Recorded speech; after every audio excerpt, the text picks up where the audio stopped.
네, 여러분 안녕하세요. 연미정입니다. 자, 우리가 드디어 지난 시간에는 고대 정치사 파트를 마무리를 했습니다. 오늘은요, 나머지 이 분야사에 해당되는 내용을 좀 학습하도록 할 거예요.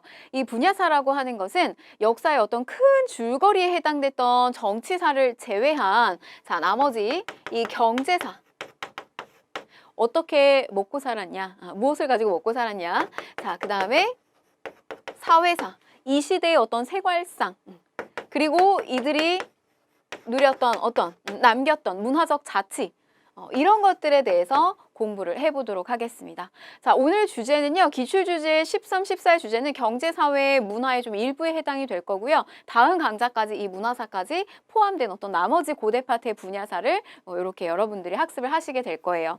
자, 그러면 먼저 기출주제 13. 고대의 경제와 사회 파트를 보실 텐데, 자, 이 경제라고 하는 것은 제가 방금 설명을 드린 것처럼 어떻게 먹고 살았느냐, 이거 좀 오늘날의 관점으로 바꿔서 설명하면 당신의 직업은 무엇입니까? 이렇게 물어보는 거랑 똑같아요. 그러니까 어떻게 먹고 사느냐.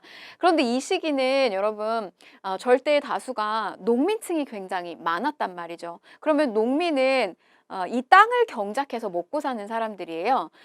그렇기 때문에 국가로 들어가는 어떤 세금이라든지 이런 것들도 사실은 다 어디서 나오는 거죠? 땅에서 나오는 겁니다. 그래서 가장 이 고대 경제 파트에서 가장 중요한 포인트가 되는 것은 토지예요. 이거는 고대 파트뿐만이 아니라 전근대라고 하는 전 시기적 사회에서 전부 이 땅에서 세금이 많이 나오게 됩니다. 그런데 이 고대 파트에서 땅과 관련된 여러분들이 정리를 하셔야 되는 어떤 시험에 가장 빈출이 되는 내용이 뭐냐면, 자, 요 두 가지가 있어요. 관료전이라고 하는 것이 뭐냐, 그다음에 노급이라고 하는 것이 뭐냐, 이런 개념들을 배우는 거고요. 그리고 또 이 토지에서 나오는 세금, 국가는 세금을 어떻게 거둘 것이냐라고 하는 것들. 그래서 이 토지제도, 그 다음에 국가가 세금을 수취하는 수취제도. 물론 땅에서만 세금을 걷는 것은 아니고 이제 나머지 어떤 노동력이라든지 그다음에 어떤 곡물이라든지 뭐 특산품 같은 것들을 걷어내는 이런 어떤 세금과 관련된 내용을 볼 거고요. 자, 그다음에 요 사회사 파트와 관련해서는 여러분 우선 이 사회사의 가장 핵심은 뭐냐면 그 시기에 신분을 살펴보는 거예요. 옛날 고대 시기는 노비라고 하는 존재가 있었어요. 그런데 우리 현대 시대는 노비가 없단 말이에요. 신분의 구조를 알아야 그 사회의 어떤 모습을 우리가 알 수가 있어요. 그렇기 때문에 이 시기는 굉장히 이렇게 신분제를 중심으로 해서 움직이는구나. 굉장히 폐쇄적이구나. 어떤 지배자, 피지배자 간의 어떤 관계가 법적으로도 굉장히 이렇게 명확하게 만들어졌던 사회구나. 그래서 그 시기의 어떤 사회적 모습을 우리가 살펴볼 수가 있게 됩니다. 그래서 이 시기는 사회사는 신분제와 관련된 내용을 배우는 거고요. 그 중에서 고대 파트에서 좀 가장 또 핵심이 되는 게 뭐냐면 신라 시기 때 이 골품제라고 하는 게 또 여러분들 시험에서 또 잘 출제가 되고 있습니다. 자, 이런 내용들을 좀 배워보도록 할게요. 자, 삼국의 경제입니다. 고구려 백제, 신라죠. 자, 우선 수치제도예요. 파트는 이렇게 수치제도, 국가는 세금을 어떻게 걷었느냐, 그 다음에 또 이 토지와 관련된, 요 땅과 관련된 제도를 여러분들이 잘 보셔야 된다고 했어요. 자, 그럼 이 수치제도에서는 조세, 곡물하고 포를 징수를 하게 되고요. 역시 땅에서 걷어들이는 거고요. 집집마다 재산의 정도에 따라서 걷어들입니다. 그 다음에 공납, 요거는 특산물을 걷는 거고요. 그리고 또 15세 이상이라면 노동력을 또 국가에 내야 돼요. 우리 오늘날도 노동력을 냅니다. 예를 들면 이제 남성, 일정 연령의 남성들이 군대 가는 것처럼 이런 역을 징발했다는 거. 그래서 수치제도는 항상 저렇게 세 개예요. 조세, 그다음에 공납, 특사물을 내는 거, 그다음에 노동력을 징발하는 역, 이렇게 세 가지를 내는 거고요. 자, 고대 파트에서 여러분 이 땅과 관련된 어떤 개념을 조금 익히셔야 되는데, 자, 여러분 노트 항상 준비하셔야 돼요. 자, 보시면 이 토지와 관련된 개념 중에 관료전이라고 하는 게 있어요. 그런데 여러분들은 이 관료전을 노급하고 비교해서 보셔야 돼요. 자, 이 관료전하고 노급에는 공통점이 있습니다. 자, 어떤 공통점이 있냐면 둘 다 일을 한 대가, 그러니까 즉 일을 한 대가로 관리들이 토지를 지급받았다는 이야기예요. 자, 다시. 그래서 이거는 이제 봉급이에요. 쉽게 말해서. 봉급. 관리들이 일을 한 대가로 받은 것이 관료전이자 노급이자. 그런데 이런 거는 차이가 있습니다. 이들에겐 차이가 있어요. 어떤 차이가 있냐면 이 관료전 같은 경우는 관료들이 받는 거, 이 관료전 같은 경우는 땅을 받았다라고 했을 때 여러분 이거 둘은 원칙상 토지를 받았다라고 했을 때 토지 자체를 완전히 갖는 개념은 아니에요. 갖는 것이 아니라 그 땅에서 나오는 일정 부분의 세금을 징수할 수 있는 권한을 가졌다는 거예요. 그거를 우리는 수조권이라고 하거든요. 자, 그래서 이제 수조권을 갖는데 이들은 수조권을 가져요. 즉 이 말은 뭐냐면 조세를 수취할 수 있는 권한이에요. 그래서 토지를 지급받았다라고 하는 건 이 수조권을 갖는 겁니다. 기본적으로. 그런데 이 관료전을 받았다라고 하면 여기서 세금을 수취할 수 있는 조세징수권만 받아요. 그런데 노급은 뭘 갖는 거냐면 조세 징수권을 역시 받아요. 그런데 이것뿐만이 아니라 뭐도 갖게 되냐면 징발권까지 갖게 됩니다. 그래서 여기 보면은 읍 단위로 묶여져 있는 것을 아주 통째로 받는 거예요. 그래서 읍 단위에 묶여져 있는 이 백성들의 노동력까지 때때로 징발을 할 수가 있어요. 그러면 여러분들이 만약에 귀족 관료라면 이 관료전을 받고 싶을까요? 노급을 받고 싶을까요? 당연히 이 역징발권까지 이들에게 영향력을 끼칠 수 있는 노급을 받고 싶겠죠. 그런데 국가의 입장에서는 이 노급이 귀족들에게 너무 많이 들어가게 되면 뭔가 이제 이들에 대한 통제권을 잃어버릴 수가 있죠. 그리고 이들이 너무나 커지게 된단 말이죠. 귀족들이. 그래서 국가는 왕권을 강화하기 위해서는 이 관료전을 귀족들의 입장에서는 자꾸 이 노급을 선호해요. 그래서 우리가 이런 걸 배웠단 말이죠. 신문왕 시기 때 관료전을 주고 왕권을 강화하기 위해서 어떻게 했다? 노급을 폐지했다. 이런 게 나왔습니다. 자, 그 다음에 여러분들이 하나 더 보셔야 되는 게 노급이 있고요. 그 다음에 또 다른 개념인 시급이라고 하는 개념이 있어요. 그래서 이 시급은 이렇게 묶어서 한번 살펴보게 되면 이들은 똑같아요. 자, 무슨 단위예요? 읍 단위죠. 그렇기 때문에 이들은 조세징수권하고 역징발권, 얘도 똑같이 조세징수권하고 역징발권을 가지고 가요. 그런데 이 노급과 시급에 대한 차이점이 있다면 이 노급 같은 경우는 역시 일을 한 대가, 즉 봉급이라는 거죠. 왜 우리가 관리가 되면 이런 거 있잖아요. 국가의 녹을 먹는다 이러잖아요. 그게 노급이에요. 그런데 이 시급 같은 경우는 그것이 아니라 왕족이나 공신에게 주는 거예요. 이거는. 그래서 공을 세운 자에게 주는 것이 시급입니다. 그래서 보통은 어떤 케이스가 있냐면 우리 여러분 그 사료가 기억나실까요? 금강가야가 멸망했을 때 마지막 왕이었던 김구해가 자기의 식솔들을 데리고 와가지고 항복을 했잖아요. 그랬더니 당시에 버풍왕이 어떻게 했어요? 그 영토를 시급으로 주었다 이런 표현이 나왔어요. 즉 뭐냐면 노급은 관리들이 일한 대가로 주는 봉급이면 얘는 이렇게 왕족이나 공신들에게 또는 이렇게 정복한 영토 자체를 이렇게 읍으로 주는 이런 케이스들이 있는 겁니다. 그래서 둘 사이는 이렇게 구분을 하실 수가 있고요. 여러분들이 이것까지 구분하시면 굉장히 잘하고 계신 거예요. 자, 사실 시험에 이제 좀 난이도를 우리가 중급이나 하급으로 맞춰가지고 출제가 된다면 이렇게 신문왕 시기 때 관료전을 지급하고 노급을 폐지했다. 왕 입장에서 왕권 강화하기 위해서는 이걸 가져가는 거예요. 관료전을 지급. 순서는 관료전을 먼저 지급하고 그 다음에 이들이 가지고 있는 노급을 폐지하는 거고요. 자, 그 다음에 신문왕, 성덕왕. 여러분 우리가 요 중대 시기 때 왕을 보시면 중대 시기 때 정점에 찍히는 왕이 누구냐면 이제 신문왕 그리고 성덕왕. 그 다음에 여러분 이 왕도 중대왕이에요. 경덕왕도 중대왕입니다. 그러나 중대왕이지만 이 시기에는 좀 어떻게 된다? 왕권이 이렇게 떨어지게 된다. 떨어지지만 경덕왕 때 불국사나 석굴암이나 이런 것들 창건하게 되면서 경덕왕이 굉장히 노력을 많이 했어요. 그리고 뭐 중국식 명칭으로 바꾼다든지 하나정책을 펼친다든지. 그래서 보시면 그런데 이때 보세요. 왕권이 조금 가라앉는 모습이 보이죠. 그게 뭐가 어떤 걸로 알 수가 있다. 노급이 부활되더라. 귀족들이 좋아하는 노급이 부활되더라. 그래서 이 시기에는 진골귀족 세력들 반발로 관료제도는 폐지되고요. 노급은 부활되는. 그래서 왕권이 조금 떨어지려고 하지만 경덕왕은 굉장히 부단히도 많이 노력하는. 그래서 문물 정비가 굉장히 또 많이 나오게 되는 그 시점이 경덕왕입니다. 신문, 성덕, 경덕. 자, 요거 성덕 하나 볼게요. 정전을 지급했다라고 했는데 저거는 뭐 백성들에게 정전을 지급했다라고 하잖아요. 근데 저 지급한 정전이 굉장히 그 퍼센테이지가 높아요. 당시 토지의 기준에서 봤을 때 약 90% 이상에 해당되는 땅으로 우리가 지금 학계에서 저걸 생각하고 있는데 토지 자체를 그래서 저거를 일일이 토지를 이렇게 다 저 성덕왕이 저거를 지급했다라고 이해하지는 않습니다. 아마도 백성들이 경작하고 있던 땅을 그냥 인정해줬구나 정도로 해석하고 있어요. 저걸 일일이 다 토지 분급을 다시 했을 거라고 보지는 않아요. 그냥 어떤 왕토 사상의 이념, 왕권의 어떤 영향력이 들어가 있구나. 그래서 국가에 대한 토지 지배력을 그냥 강한 어떤 의미, 그냥 상징이 되는 겁니다. 실제로 분급했다는 게 아니라요. 자, 그 다음에 민정문서입니다. 민정문서.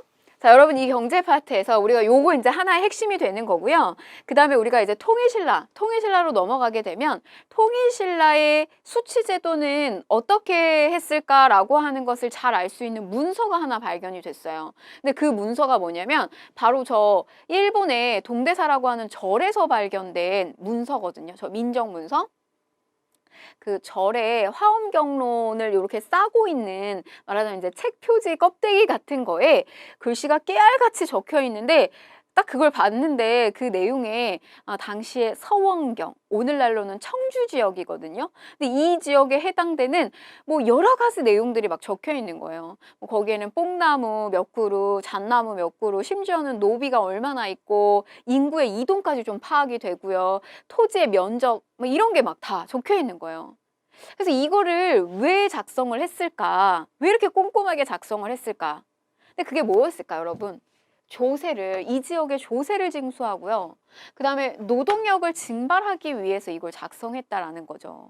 그래서 이걸 가지고 저 민정문서를 통해서 우리가 통일신라 시기 때 수치제도라고 하는 것이 어떻게 운영이 되었느냐를 우리가 알 수 있게 된 거예요. 자, 작성의 방법은 그러니까 중앙에서 이렇게 파견된 어떤 관리가 아니라 토착 세력인 촌주가 매년 변동 사항을 조사하여 몇 년마다 여러분 3년마다 이렇게 작성을 하게 됐고요. 또 촌락마다 호의 등급이라든지 재산 정도에 따라서 이런 호의 등급과 또 여러 가지 변동 사항이나 그다음에 또 성별 이 연령에 따라서도 또 등급을 나눠놨어요. 그래서 어린아이부터 나이가 많은, 그래서 연령에 따라서 한 6등급 정도로. 그래서 노동력이 가장 좋은, 뭐, 이런 것들 이제 수치별로 나눈 거겠죠. 6등급으로.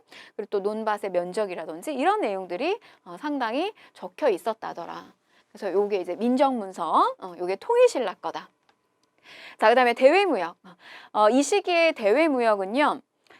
개인이 하는 어떤 이런 사무역은 아직은 발달하지 않았고요. 국가 대 국가 차원에서 하는 무역이 굉장히 발달했습니다. 특히 당나라, 우리가 선진 문물을 가져오기가 좋잖아요. 그래서 이 당나라하고의 무역이 굉장히 활발했는데 산둥반도, 우리 지난 시간에 이 산둥반도를 장문유를 시켜가지고 발해 무왕이 공격했던 곳 기억나실까요? 보십니다.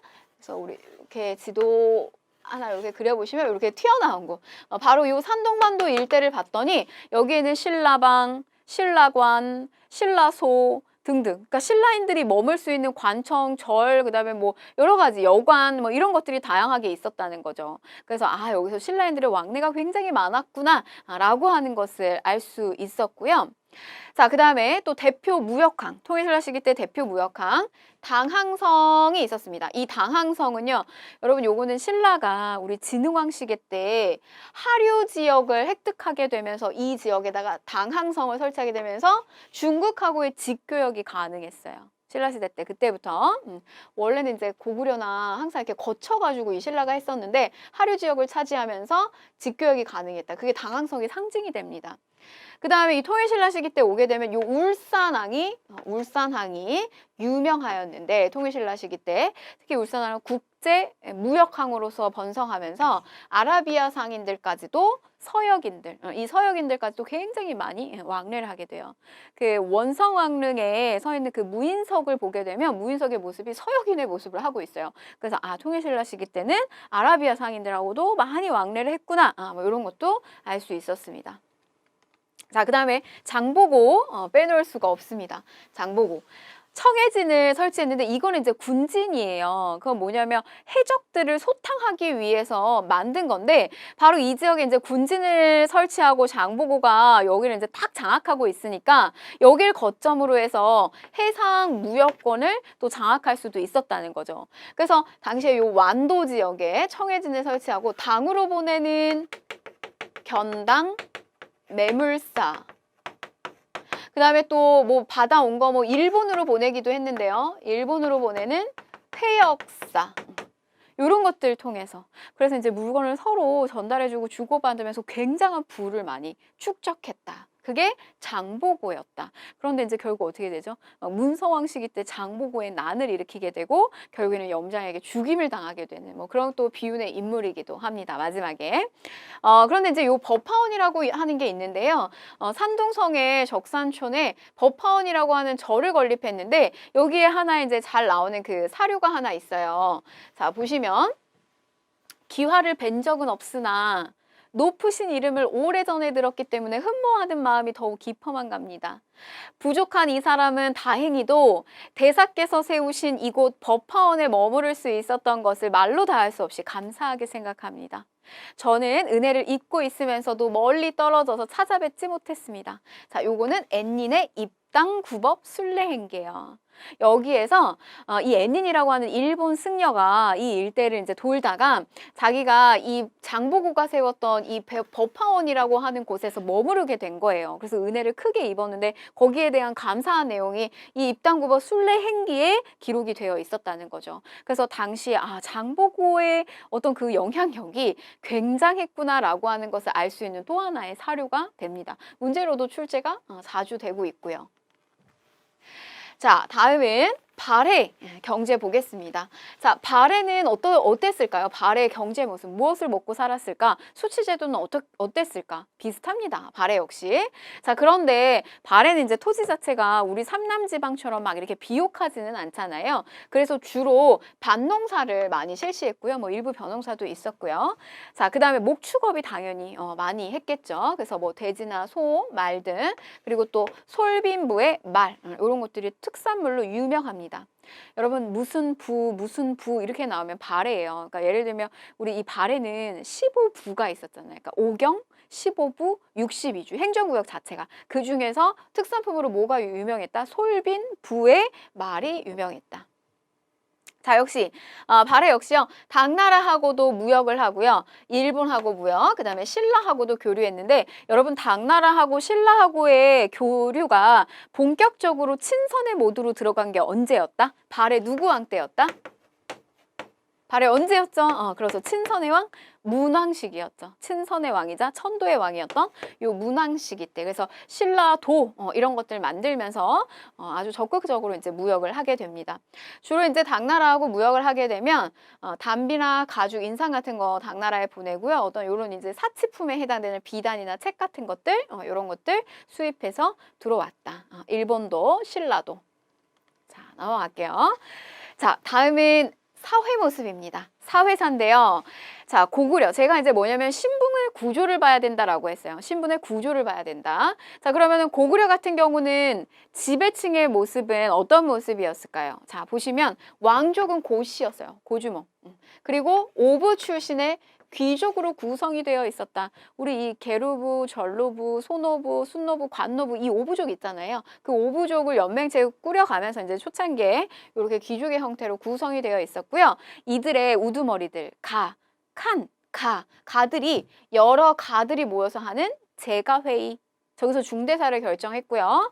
그 다음에 지방의 행정 조직은 고구려 같은 경우는 지방의 행정체제가 큰 대성, 그러니까 부예요. 이 오부를 가리키는 거고, 그 다음에 중성, 소성 이렇게 어떤 삼성의 체제로 구성이 되어 있었는데 대성에는 욕살, 그리고 뭐 중성에는 이렇게 철역은지 등의 지방관을 파견을 하기도 했습니다. 자, 그 다음에 백제의 지배층의 모습을 보게 되면 왕족인 부여씨와 팔성의 귀족으로 구성이 되어 있었고요. 이들의 어떤 지배층은 정사함이라고 하는 바위에서 이렇게 이제 재상들을 선출하고 국가의 중대사를 결정하기도 했습니다. 그러니까 저 정사함이라고 하는 바위 안에다가 투표함을 만들어서요. 거기에서 어떤 그 중요한 위치에 있는 사람들 뽑거나 이런 거 할 때 이제 선출의 제도로 투표함을 놓고 이렇게 구성을 한 거고요. 자, 그 다음에 신라입니다. 신라. 골품제죠. 골품제. 자, 여러분 이 골품제는 이게 뼈 골자예요. 그래서 뼈에 품개가 새겨지는 거예요. 그러면 여러분 이 뼈는 내가 날 때부터 가지고 태어나는 건데 저 뼈가 품개가 새겨진 채 유지가 된다는 거죠. 신분 자체가. 그럼 결국 이 말은 내가 이걸 능력으로 인해서 바꿀 수 있다? 바꿀 수 없답니다. 그래서 굉장히 폐쇄적인 신분제의 모습을 보여주는 게 바로 신라였어요. 자, 골은 왕족 출신의 이 성골, 성스러운 뼈다. 보통 학계에 여러 설이 있지만 왕족과 왕족 사이에서 나오는 혈통을 보통 성골, 그 다음에 왕족과 귀족 사이에서 나오는 혈통을 보통은 진골. 그래서 뭐 진짜 뼈다 뭐 이렇게도 이야기합니다. 그 다음에 이제 이 품은 육두품부터 시작해서 그다음에 이제 이렇게 일두품까지의 어떤 품계로 구성이 되어 있었어요. 그래서 요거 보시면 사실 제일 불만이 많은 세력이 어느 세력이었을까요? 바로 이 육두품 세력이었어요. 이 육두품 세력. 왜냐하면 이 육두품 세력은 굉장히 영특하고 똑똑한 사람들이 많았는데 아무리 노력을 해도 그 위로 올라갈 수가 없는 거예요.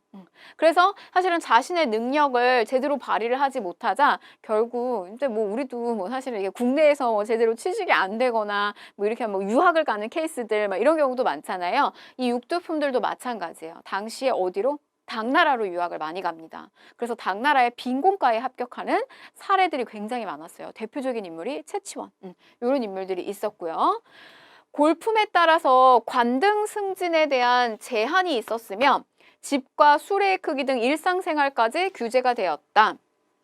자, 보시면 여러분 요 육두품 먼저 보시면요. 이 육두품은 얻기 어렵다라고 해서요. 사실 되게 어려운 자리였어요. 이 육두품의 자리에 올라가는 게 등난이라고 불리었지만 이들은 굉장히 차별을 많이 받았다. 그래서 아찬의 자리, 육간 등에 해당하는 이 아찬의 자리는 올라갈 수 있었지만 어디는 못 올라갔다? 대아찬이라고 하는 자리에는 올라가지 못했다. 좀 육두품을 중심으로 좀 보시고요. 그리고 또 이들은 장관직, 도독이나 사신과 같은 이 도독 사신은 구주 오소경에 들어가는 파견이 되는 장관직이거든요. 그래서 이 도독이나 사신과 같은 장관직에는 거의 올라가는 경우가 없었어요. 그래서 굉장히 어려움이 많았고 또 이런 어떤 골품에 따라서 집과 술의 크기 여러분 뭐 상상이나 되실까요? 우리는 지금 그래도 물론 현실은 쉽지 않지만 지금 그래도 노력을 하면 내가 원하는 것을 뭐 이룰 수 있다. 이런 어떤 희망을 품고 살 수 있는 시대잖아요. 그런데 이 시기는 아예 그게 그냥 법적으로 불가능했다는 거예요. 그래서 뭐 집의 평수부터 말하자면 집의 크기가 집의 평수 아니에요. 내가 몇 평 이상은 내가 품계가 몇 개면 몇이면 내가 몇 평 이상은 살 수가 없다. 그리고 내가 차의 뭐 술의 크기 저게 차의 크기 아닙니까? 그래서 나는 뭐 어떤 차, 어떤 외제차 뭐 이런 건 탈 수가 없다. 아예 그냥 정해져 버리는 거예요. 굉장히 폐쇄적인 어떤 신분제의 모습이다. 자, 신라는요 화백회의, 이들의 어떤 지배층들은 저 화백들이 모여서 회의를 하게 되는데 이 회의의 모습이 어떤 식으로 구성이 되냐면 이렇게 귀족들이요. 전부 하나의 어떤 발언권, 하나의 결정권을 가질 수 있었어요. 그래서 이들을 뭐라고 했냐면 동등한 권리를 가진다라고 해서 대등이라고 했고 중요한 사항을 만장일치제로 결정을 했어요. 그렇기 때문에 굉장히 이제 동등한 권한을 가지고 있는데 이런 어떤 회의체를 이끌고 가는 우두머리격을 우리는 뭐라고 부르냐면 상대등이라고 부르게 됩니다. 상대등. 그래서 우리가 이제 이 귀족의 가장 신라시대 때 우두머리 얘기할 때 귀족의 중에 우두머리 얘기할 때 우리가 이제 상대등이라고 하는 표현을 쓰죠. 만장일치제로 결정이 됐다는 거. 자, 그 다음에 화랑도. 신라의 청소년 수련단체이자 일종의 군사 조직이에요. 그래서 신라가 삼국을 통일하는 데 있어서 기반이 되는 인재 양성소라고 생각하시면 돼요. 우리 옛날에 걸스카우트, 보이스카우트 뭐 그런 어떤 신체적인 정신훈련과 신체훈련 뭐 이런 것들을 함께 하는 뭐 그런 어떤 훈련 집단을 좀 떠올려 보셔도 좋겠는데, 그 여러분 저는 이 화랑을 생각을 하면 그 미녀는 성류를 좋아해, 혹시 이 노래 아실까요?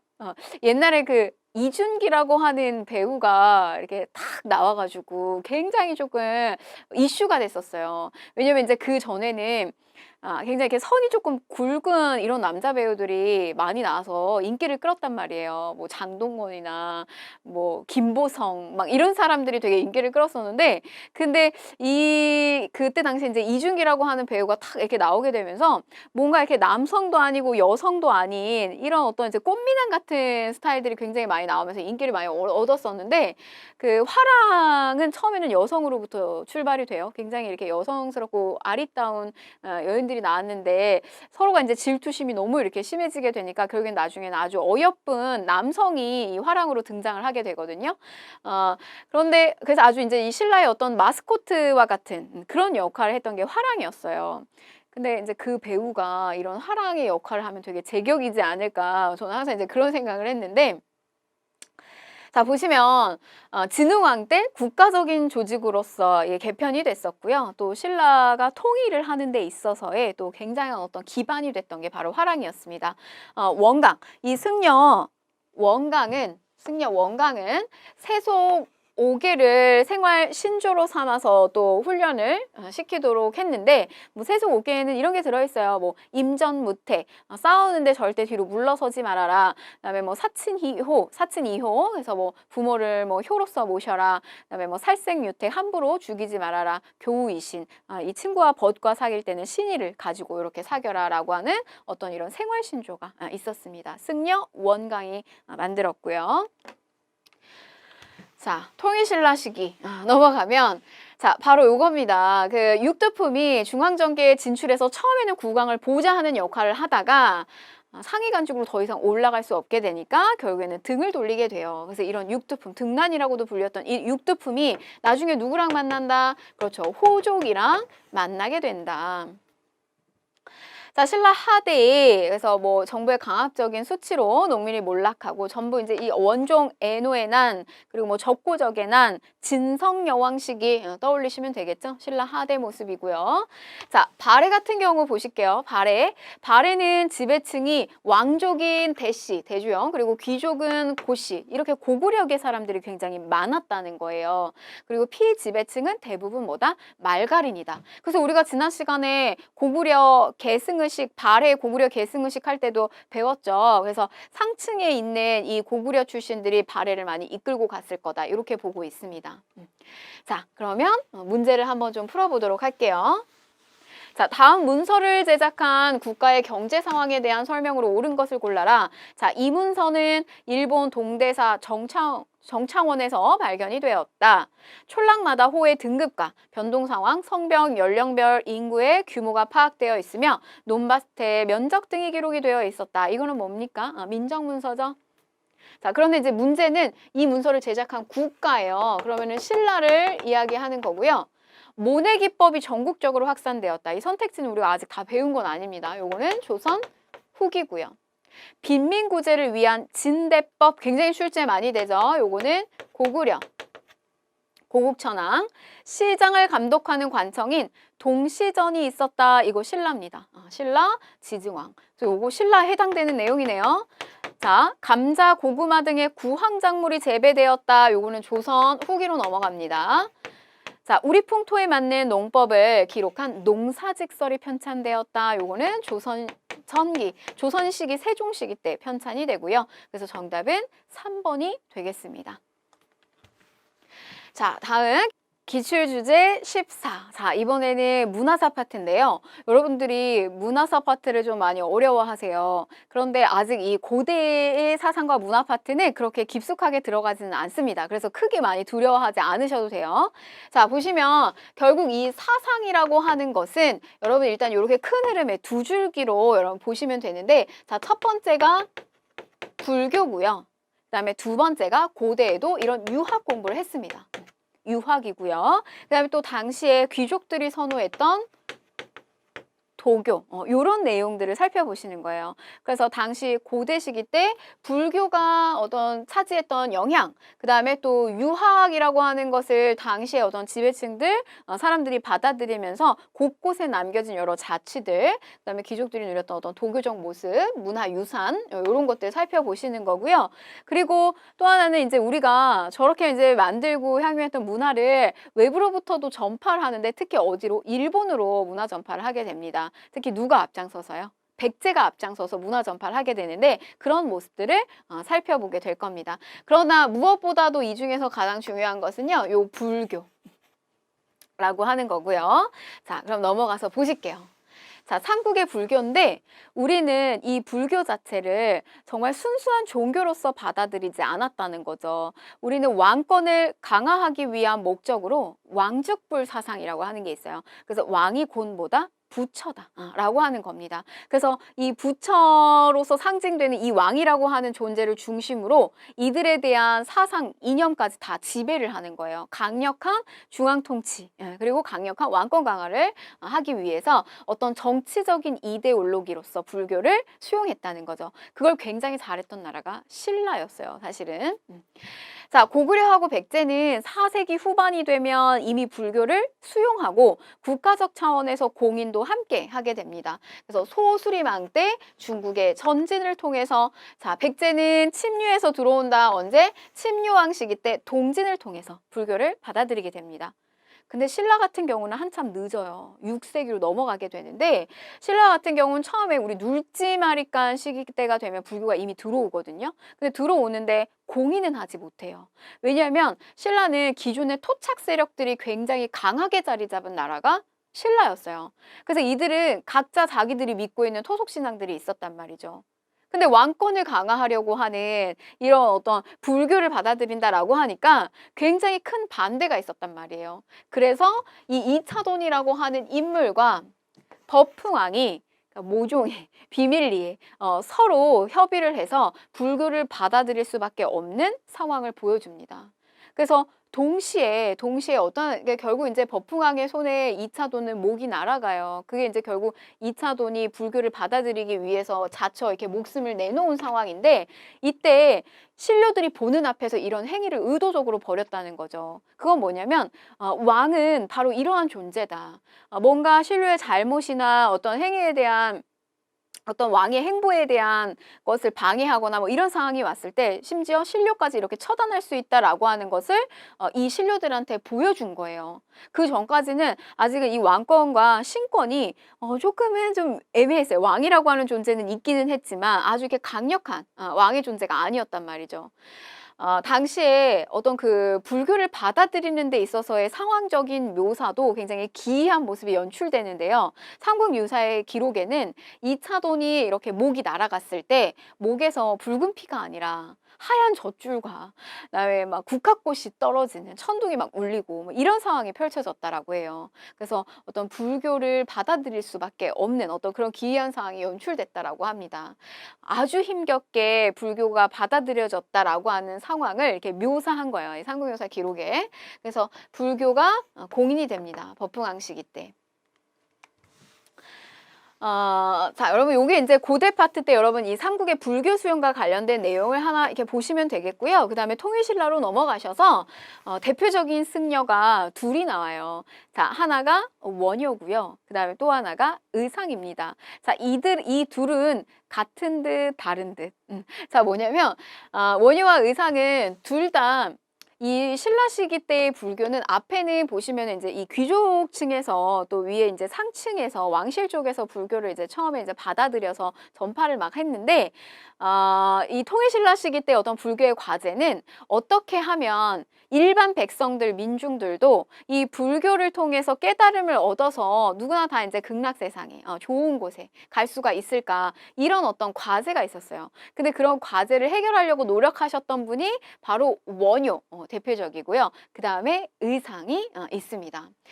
자, 보시면 뭐 이 원효와 의상에 일하는 여러분 아마 한 번쯤은 들어보셨을 거예요.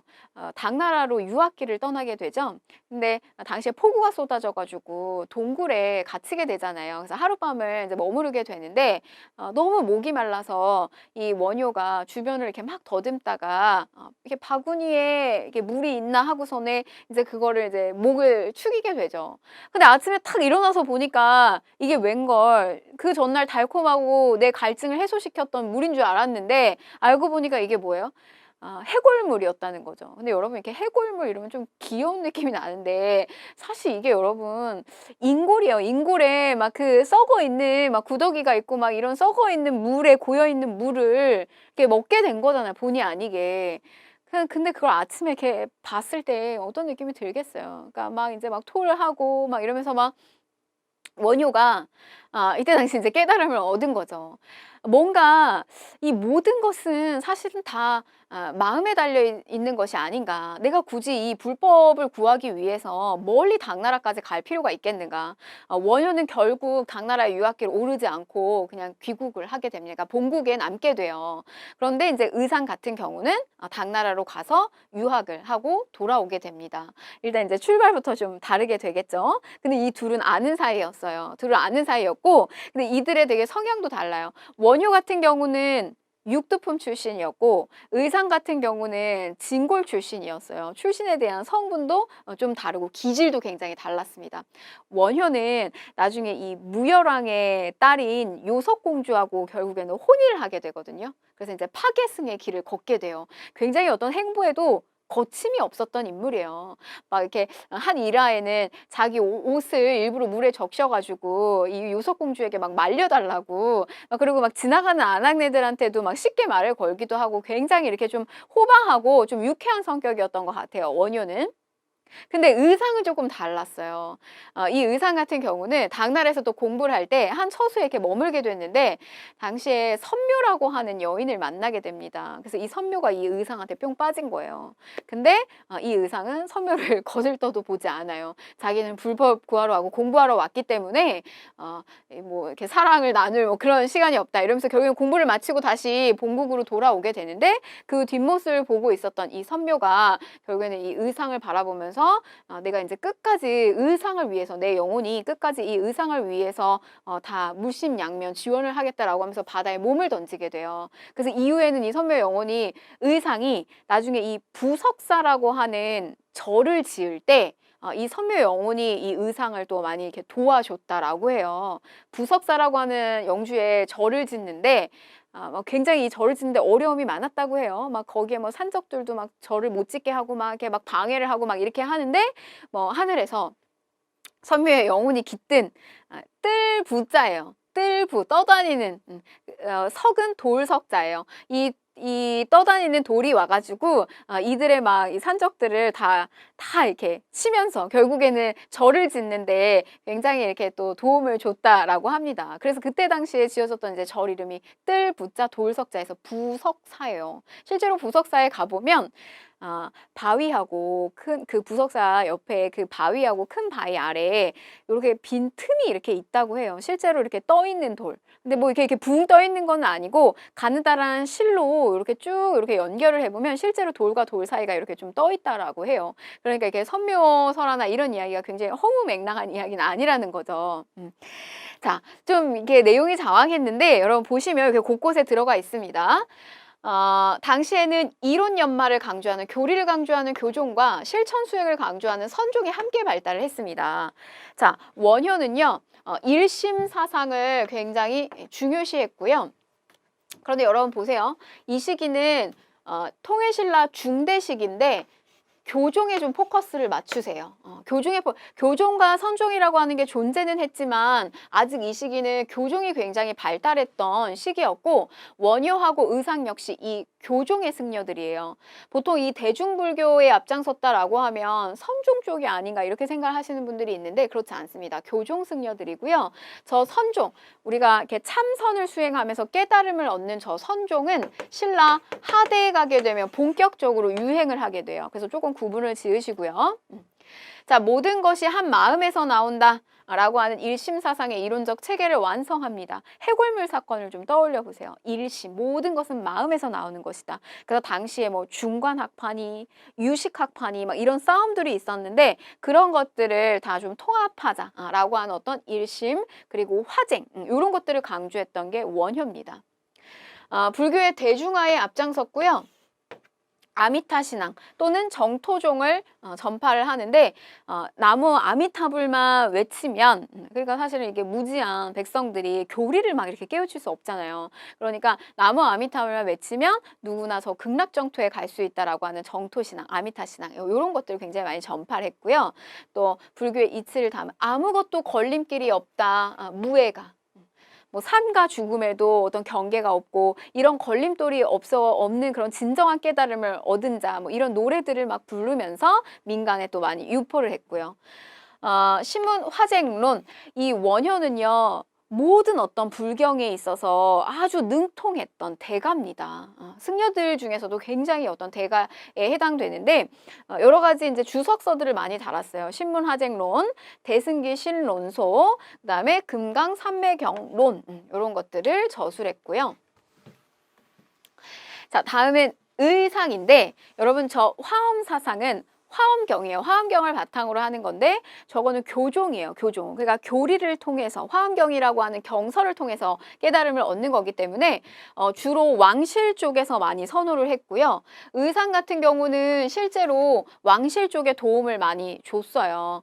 문무왕이 도성을 더 이렇게 중축하려고 했을 때 그것을 만류하는 어떤 역할을 또 하기도 했고요. 그래서 화엄 사상을 공부하고 결국 당나라에서 화엄 사상을 공부하고 돌아오게 되죠. 영주 어디 부석사 제가 선묘소라 이야기 드렸어요. 부석사에서 해동 우리나라의 화엄종을 개창을 하게 됩니다. 선묘의 도움으로 인해서 결국에 부석사 만들고 화엄종도 개창하게 되고요. 자, 그다음에 관음신앙을 강조했어요. 우리 앞에 아미타 신앙, 이거는 아미타불한테 비는 거거든요. 그래서 이 아미타를 외치면, 나무 아미타를 외치면 이 내세에 내가 어떤 정토, 아주 극락 정토에 갈 수 있다라고 하는 건데 이 관음 신앙은 관음보살에게 비는 거예요. 그래서 지금 현세에 질병이라든지 뭐 이런 어떤 자연재해나 이런 것들을 극복하게 해달라라고 관음보살에게 비는 게 바로 관음신앙입니다. 그래서 의상은요, 앞에 있는 원효의 아미타 신앙을 끌어안아가지고 남이 아미타불 관세음보살만 외치면 누구나 어떤 현세의 고난 해결할 수 있고 그다음에 이제 극락 정토로 갈 수 있다. 뭐 이런 또 사상을 강조하기도 했습니다. 화엄 1승 법계도는요. 화엄경의 요체에 해당되는 210개의 요체를 도식으로다가 표현한 거예요. 그래서 화엄 사상을 정리한 이런 것들을 저술을 했고요. 자, 그 다음에 또 한 명의 승려가 있는데 해초가 있습니다. 해초는 인도. 불교는 여러분 인도에서 처음 탄생했어요. 그래서 중국을 넘어서 우리 아시아 쪽으로 이제 넘어온 거고요. 우리나라 쪽으로 넘어온 거고요. 그래서 인도와 중앙아시아 지역의 풍물을 기록한 왕오, 왔다 갔다 한다 왕오. 이거 천축국이라고 하는 것은 이제 불교가 처음 탄생한 인도 요 일대를 얘기하는 거고요. 요 일대를 돌고 나서 쓴 기행문입니다. 해초 왕오 천축국전. 자, 원효하고 의상이고요. 원효의 모습이고요. 그 다음에 의상의 모습입니다. 이들은 원효는 육두풍, 의상은 진골 출신이에요. 서로 좀 성향도 다르고 기질도 달랐다는 거. 자, 다음은 도교입니다. 삼국시대 당나라로부터 전래가 됐는데요. 신선사상과 결합해서 불로장생을 추구한다. 그럼 여러분 이거 늙지 않는다는 거예요. 그리고 신선을 모시는 거거든요. 그러니까 말하자면 이제 산신령을 모신다 막 이런 표현 쓰잖아요. 근데 조금 이렇게 모시는 신이 좀 이렇게 말하자면 좀 잡다해요. 그러니까 굉장히 다양해요. 그래서 뭐 여러 가지 뭐 산이라든지 자연 만물에 해당되는 거 그런 것도 이제 모시고 그다음에 불로장생 이런 것들 추구하는 건데. 주로 이제 저런 건 일반 서민층보다는 귀족 사회에서 유행을 할 수밖에 없겠죠. 귀족 사회에. 한편으로는 이제 이 도교라고 하는 것이 점차적으로 이제 유행을 하게 되는 어떤 좀 계기가 있어요. 근데 그 계기는 뭐냐면 당시에 연개 소문이 불교를 일시적으로 누르게 됩니다. 왜냐하면 이 귀족들이 지나치게 이렇게 불교 중심으로 몰리게 되고 이들의 영향력이 너무 세지니까 당시에 이제 불교를 눌러요. 그래서 그러면서 이제 의도적으로 조금 도교를 또 키운 측면이 있습니다. 영계소문 시기 때 당시 이제 문화유산으로 남겨진 거는 고구려의 강서대묘의 사신도인데요. 보시면은 저걸 이제 고분이에요. 고분에 굴식 돌방 무덤에 고분에 도교에서 말하는 방위신 그 중에서 이제 현무도의 모습이고요. 또 백제 금동 대향로가 있습니다. 이거 역시 여러 가지 이제 여기 어떤 그 봉황의 모습이라든지 그다음에 뭐 어떤 그 도교에서 이야기하는 산의 모습이라든지 뭐 이런 것들이 이제 다 조각이 되어 있는데 이 백제 금동 대향로는 실제 여기서 이제 향을 피우는 거거든요. 근데 이거를 이제 암전을 시켜가지고 이 향이 이 곳곳에서 다 새어져 나오는데 정말 신선들이 논일만 한 그런 굉장히 아름다운 형상을 하고 있는 게 이 금동 대향로예요. 자, 그 다음에 또 산수무늬 벽돌 이렇게 이제 산수의 모습이 이렇게 그려져 있는 벽돌이고요. 또 사택지적 비문인데 사택지적이라고 하는 귀족이 남긴 어떤 사륙 변려체의 어떤 비문이에요. 근데 이렇게 어떤 늙음의 어떤 허망함이라든지 뭐 이런 것들에 대한 내용이 들어가 있는데 노장 사상에서 이야기하는 어떤 허무주의 이런 것들이 담겨 있습니다.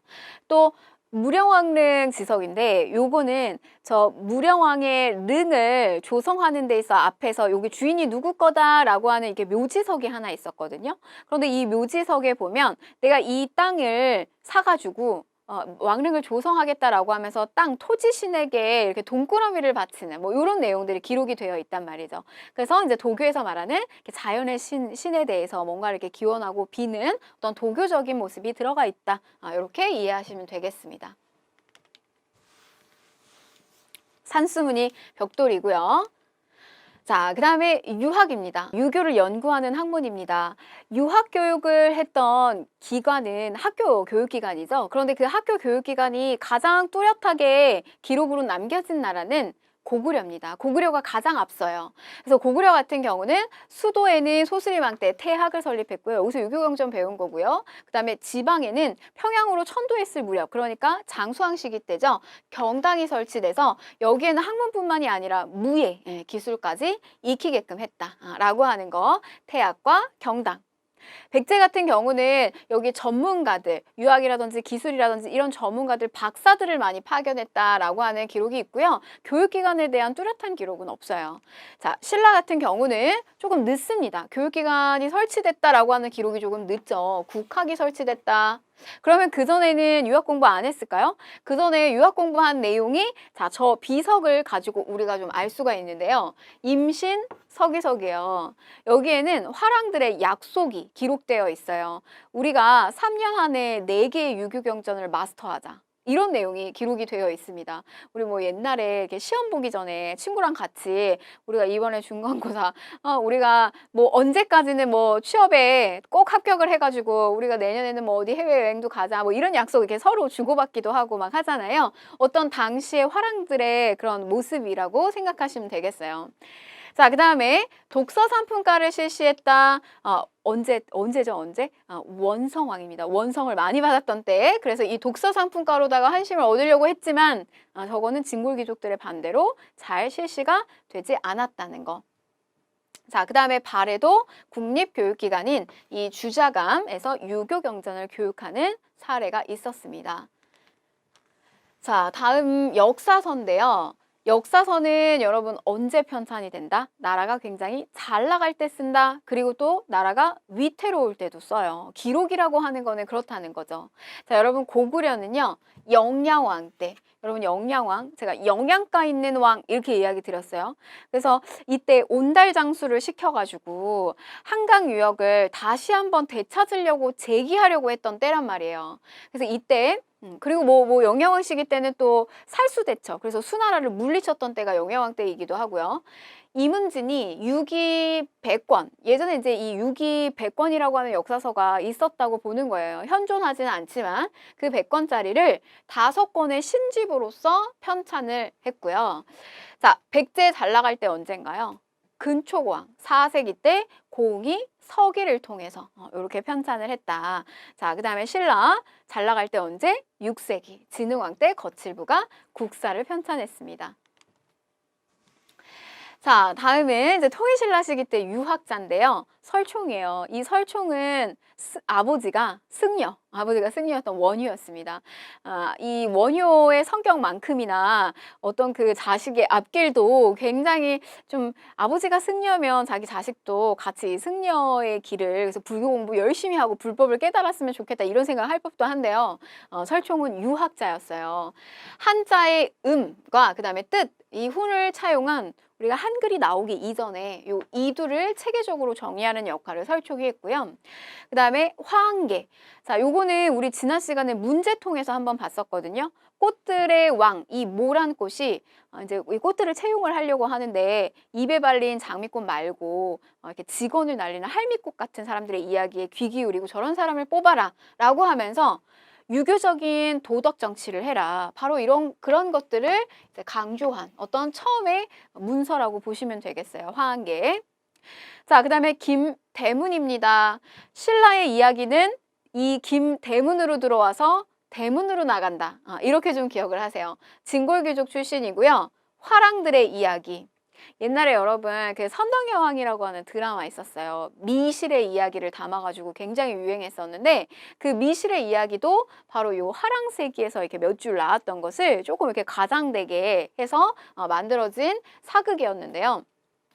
화랑의 이야기, 그 다음에 고승들의 이야기 이런 것들을 저술을 했고 자, 강수는 외교 문서에 굉장히 능통했던 사람입니다. 그래서 당나라에게 보내는 청방 입문표 무열왕의 그 아들이었던 김인문이 당시에 당나라에 이제 압송이 됐었는데 저 김인문을 풀어달라라고 하는 이제 외교 문서고요. 뭐 또 답서린귀서라고 해서 서린귀에게 굉장히 이렇게 우리 신라의 야욕을 보이는 그런 모습을 이렇게 질책하는 뭐 그런 어떤 외교 문서도 또 썼다라고 하는 겁니다. 강수. 자, 다음 채치원인데요. 이 채치원은 육두품 출신이에요. 우리 이 15여 조를 진성여왕한테 바쳤지만 결국에는 받아들여지지 않았고 그래서 사실은 이 신라에서 자기 능력을 활약하고 싶었지만 그게 제대로 되지 못했던 또 비운의 인물이기도 해요. 토, 황소, 경문인데요. 당나라에서 저 황소의 난이 일어나면서 굉장히 곤란한 상황에 빠졌을 때 저 황소를 잡는 경문을 썼는데 황소가 그 글을 읽어보고 너무 깜짝 놀라서 침대에서 굴러 떨어졌다 그래요. 그래서 자기가 자진 신고해서 결국에는 잡혀 들어왔다라고 하는 일화가 전해집니다. 또 여러 시문집인 개원, 필경 등을 저술하기도 했고요. 자, 다음에 이제 고대 문화. 그럼 이런 문화들을 일본으로 전파했던 나라들 어떤 영향을 끼쳤는지 살펴보면 고구려 같은 경우는 이 담징이 종이, 먹 그래서 호류사에 일본의 호류사에 금당벽화를 그리는데 또 영향을 끼쳤을 것이다 이렇게 보고 있고요. 또 고구려의 해자입니다. 일본의 쇼토크 태자의 또 스승이 되기도 했고요. 불교를 또 전파했고요. 또 고구려 수산리 고분 벽화는요. 일본의 다카마스 고분 벽화에 영향을 주기도 했습니다. 벽화의 모습, 풍속화의 그림이 굉장히 많이 그려져 있는데 그 모습이 되게 많이 닮아 있어요. 양산을 쓰고 가고 있는 그 여인들의 모습의 그림이 특히 굉장히 닮아 있습니다. 자, 그 다음에 백제는요, 아직기, 일본의 도도태자의 스승이 되기도 했고요. 또 왕위는 천자문과 논어를 전파하기도 했습니다. 아직기, 왕인, 천자문, 논어. 자, 이 놀이사칙에 백제가 불교를 백제 성왕 시기 때 이 놀이사치계를 통해서 일본에다가 전파를 했고요. 또 여러 오경 박사, 경서 박사, 또 역박사들을 파견하기도 했습니다. 자, 신라 같은 경우는요. 조선술, 이거는 배를 만드는 거죠. 조선술. 그리고 또 제방 축조하는 축제술을 일본에 전파하기도 했고요. 가야는 스에키토기, 스에키철. 가야는 철이 많이 생산되잖아요. 그런 어떤 토기를 또 전파하는 영향을 주기도 했다. 요게 이제 고구려의 수산리 고분 벽화고요. 일본의 벽화와 많이 닮아 있더라. 자, 문제 풀어보겠습니다. 가 인물에 대한 설명으로 옳은 것을 골라라. 자, 아들이 누구예요? 설총이네요. 무예가를 지어서 아무것도 걸림길이 없는 거야. 걸림돌이 없는 거야. 무예가. 노래를 막 무예박을 들고 다니면서 무예가를 지어서 불교 대중화에 기여했다. 나무아미탑을 외쳐라. 모든 진리는 다 마음에서 나온다. 일심사상을 주장한다. 누구? 원효입니다. 자, 그러면 1번 보시면 대승기신론소, 신문화쟁론 모든 어떤 불경에 굉장히 능통하고 아주 박학다식했던 인물 원효입니다. 정답 1번이고요. 화랑도의 규범으로 세속 5개를 제시하였다라고 했는데 요거는 원강이죠. 승려. 자, 화엄 1승, 화엄경의 210여 개의 어떤 요체를 도식으로다가 표현한 인물이에요. 의상. 자, 인도와 중앙아시아를 여행하고 왕후천축국전을 지었다. 요거는 해초고요. 자, 당나라에서 귀국해서 황룡사 구축 목탑의 건립을 건의하였다. 여러분 황룡사절은요 진흥왕이고요. 요 구축 목탑을 건의해서 만들게 되는 거는 선덕여왕식인데요. 요거를 건의한 승려는 자장입니다. 자, 다음은 고대 문화의 일본 전파인데요. 각국의 나라들이 어떤 문화 전파를 했느냐 살펴보는 겁니다. 자, 가 보시면 놀이사측의 불경과 불상을 전해주었다. 이거는 여러분 놀이사측의 백제입니다. 백제 성왕식이죠. 가 고구려기 때문에 틀린 거고요. 자, 나 해자입니다. 해자. 쇼토크 태자의 스승이 되었다라고 했는데 이 해자는 어느 나라? 고구려. 고구려 해자입니다. 고구려 해자. 그래서 여러분은 이렇게 암기하셔도 돼요. 김해자 뭐 이렇게 암기하셔도 됩니다. 고구려의 해자 뭐 이렇게 하셔도 돼요. 너무 헷갈리시면.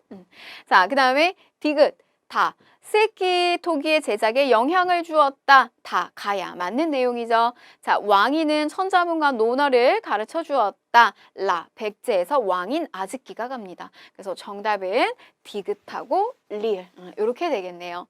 자, 이렇게 해서 오늘 고대 파트의 분야사 파트, 경제사, 그 다음에 사회사, 그리고 문화사의 일부의 내용까지 좀 다뤄봤습니다. 정리 잘 하시고요. 저는 다음 강의에서 뵙도록 하겠습니다.